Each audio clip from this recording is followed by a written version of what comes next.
E aí, ninguém gosta de pensar nisso, mas a verdade é que saber agir no acidente de trânsito é uma daquelas habilidades que pode literalmente salvar uma vida. Então hoje a gente vai pegar todo aquele caos de uma emergência e transformar num passo a passo bem claro e tranquilo. Beleza, vamos direto ao ponto. Imagina a cena.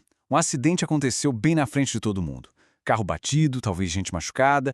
O primeiro instinto, quase que automático, é correr para ajudar, né? Mas será que essa é realmente a primeiríssima coisa a se fazer? Olha, a resposta pode ser bem diferente do que a gente imagina. Então, nosso caminho aqui vai ser bem direto. A gente vai falar sobre o dever de ajudar, depois sobre como garantir a segurança do local, que é fundamental, em seguida, o que fazer com a vítima, algumas ações que realmente salvam vidas e, por fim, os erros que a gente não pode cometer de jeito nenhum. Tudo pensado para ajudar nesses momentos de pura pressão. Bom, começando pelo começo. Antes de sair fazendo qualquer coisa, é preciso entender por que agir é tão importante. E não é só uma questão de ser uma boa pessoa, de ter boa vontade. Em muitos casos, é um dever. É importante entender o seguinte: primeiros socorros não é bancar o médico, de jeito nenhum. A ideia aqui é ser aquela ponte, sabe? Entre o momento do acidente e a chegada da ambulância. É um cuidado inicial, temporário, só para tentar estabilizar a situação até a ajuda profissional chegar. E olha, a lei brasileira leva isso muito a sério. Não é brincadeira. Como a gente vê aí, deixar de prestar socorro pode dar desde uma multa de trânsito gravíssima até processo criminal com risco de detenção. E isso vale tanto para quem se envolveu no acidente, quanto para qualquer pessoa que poderia ajudar sem se colocar em risco. As consequências são pesadas. O recado é claro: ajudar não é uma opção, é uma obrigação. E isso nos leva para uma regra que é talvez a mais importante de todas, e a que mais vai contra o nosso instinto na hora do desespero. Essa frase diz tudo. Pense primeiro em você. Parece egoísmo, né? Mas é a lógica pura da emergência. Pensa bem. Se quem vai ajudar se machuca também, vira mais uma vítima. Aí não ajuda ninguém e ainda atrapalha o resgate. Então, garantir a própria segurança não é ser egoísta. É a primeira condição para poder de fato ajudar alguém. E uma parte gigantesca dessa segurança é sinalizar o local para evitar que outro acidente aconteça em cima. A regra é bem fácil de lembrar. A velocidade máxima da via é o número de passos largos que se tem que dar para trás para colocar a sinalização. Por exemplo, numa via de 80 por hora, a gente conta 80 passos. Mas olha só que importante na tabela. Se estiver chovendo, com neblina ou for de noite, tem que dobrar essa distância, sempre dobrar. O jeito certo de fazer isso é bem metódico. Primeiro de tudo, pare o carro num lugar seguro, sempre depois do acidente, nunca antes. Aí é caminhar na direção de onde os carros vêm e colocar a sinalização na distância certa. Pode ser o triângulo, galhos de árvore, o que tiver à mão. E aqui vai uma dica de ouro. Se tiver uma curva na pista, comece a contar os passos só depois do final da curva. Isso garante que os outros motoristas vão ter tempo de ver o aviso e frear. Ok, o local está seguro, sinalizado, tudo certo. Agora sim, o nosso foco muda totalmente. É hora de voltar a atenção para quem realmente precisa de ajuda: a vítima. E aqui a gente tem uma sequência que é a base de tudo. É o avaliar, chamar e cuidar. Primeiro, avaliar. Uma olhada rápida na vítima. Está consciente? Está respirando? Depois, o passo 2, chamar a emergência. E só aí, com a ajuda já vindo, é que a gente parte para o cuidar, que é prestar aquele primeiro socorro básico. E saber o número certo para ligar faz toda a diferença na velocidade do socorro. Então vamos lá. 190 é a Polícia Militar para acidentes dentro da cidade. Se for em rodovia federal, é 191, a Polícia Rodoviária Federal.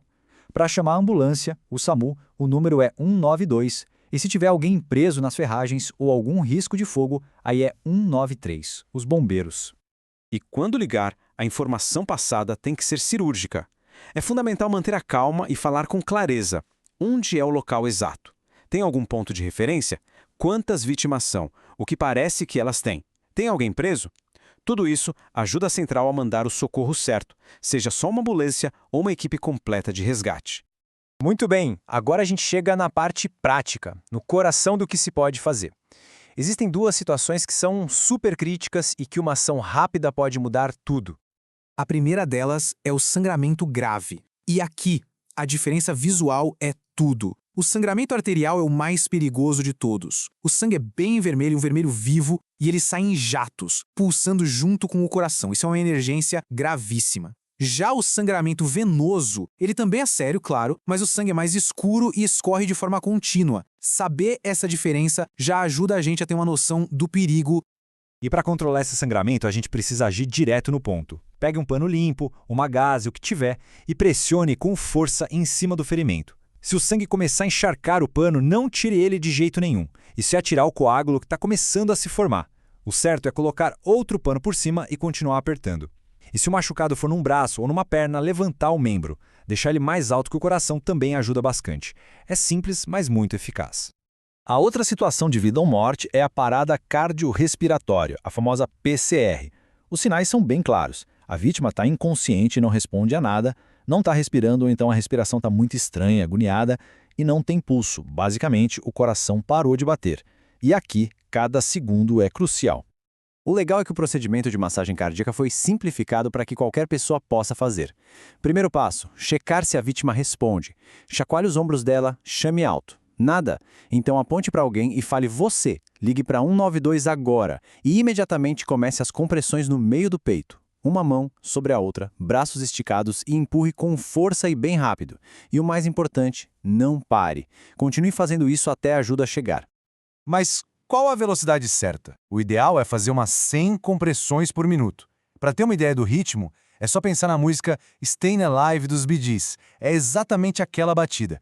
Manter esse ritmo certinho é o que faz a massagem funcionar de verdade. E para fechar, a gente precisa falar de uma coisa tão importante quanto o que fazer, o que não fazer.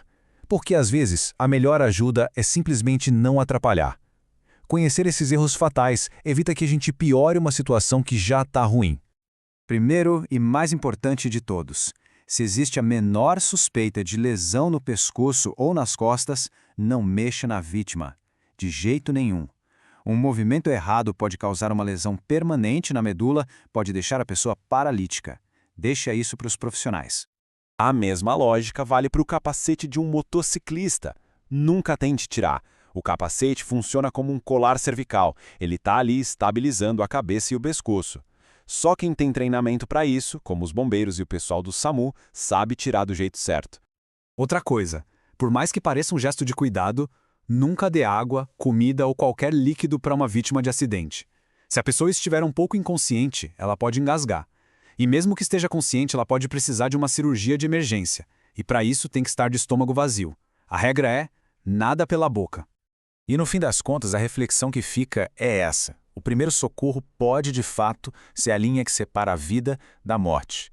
Ter esse conhecimento, essa estrutura mental de avaliar, chamar e cuidar, transforma qualquer pessoa de um simples espectador em um elo fundamental na corrente de sobrevivência. A questão é, estamos preparados para fazer essa diferença?